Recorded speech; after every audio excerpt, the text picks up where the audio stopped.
অনেক দিন পর পর আমি কলেজে যাই, তো সব কিছু নতুন লাগে বা সব কিছুই মুহূর্তের মধ্যে চেঞ্জ হয়ে যায় মনে হয়।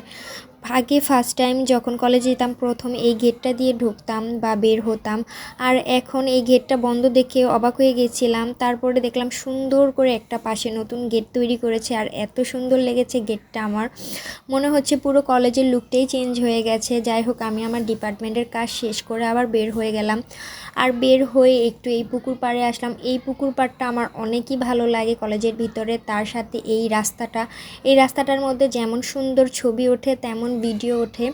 এদিকে আমি আবার আমার ফোনটা আমার ছোটো বোনের হাতে দিয়ে বলছিলাম আমার একটু পিছন থেকে ভিডিও করে দাও। ও আবার সুন্দর করে একটু ভিডিও ক্লিপস করে দিচ্ছিল। যাই হোক, বন্ধু বান্ধব থাকলে বা আমার হাজব্যান্ড থাকলে কলেজে আমার ঘোরাঘুরিটা একটু বেশি হতো, বা আপনাদের সাথে পুরো কলেজটা ঘুরে দেখাতে পারতাম। চলে আসলাম আবার বাসার দিকে, এসে তাড়াতাড়ি রেডি হয়ে আবার বের হয়ে গেলাম। আজকে আবার চলে যাচ্ছে আমার ফুফাতো বোনের বাসায়। ওইদিকে আমার ছেলে এবং তারা আগেই তাদের বাসায় চলে গিয়েছিল। আমার মুন্সিগঞ্জের কাজ শেষ করে আমার একটু লেট হয়ে গেল তাদের বাসায় পৌঁছাতে। যাই হোক, এই দিকে কথা বলতে বলতে তাদের বাড়ির দিকেও পৌঁছে গেলাম। আসলে এই জায়গায় আবার আসার কারণ হচ্ছে আমার ফুফাতো বোনের ছেলের সুন্নতে খাতনার অনুষ্ঠান করছে এইখানে। ওই জায়গায় পৌঁছে গেলাম, আর এই দিকে এসে দেখি নাফসান তার নিজ মতন একা একা খেলাধুলা ব্যস্ত হয়ে গেছে।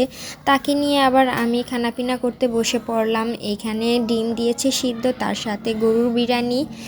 এইদিকে আমি সালাদও নিয়ে নিয়েছি। আর নাফসানের কোনো কিছুই নাকি খেতে ভালো লাগে না, সে শসা নিয়ে খাচ্ছে তো খাচ্ছে। তার আসলে কি আমার খাওয়া শেষ হলেই তাকে খাওয়ানোর জন্য আমি বসে পড়ি। এদিকে দই খেয়ে তারপরে আমি উঠে পড়লাম। খাওয়া দাওয়া সবারই শেষ মোটামুটি, যে যার মতন করে বাসায় চলে যাচ্ছিলাম। আবার নাফসান তার নানুর হাত ধরে চলে যাচ্ছিল। এইদিকে আবার সিপাহীপাড়া একটু থামলাম। সিপাহীপাড়া থেকে একটু কাজ শেষ করে আমি আবার ফুলটা নিয়ে একটু ভিডিও করছিলাম। যাই হোক, আজকের ভিডিও এই পর্যন্তই। ধন্যবাদ সবাইকে। পরবর্তী ভিডিওতে দেখা হবে। আল্লাহ হাফেজ।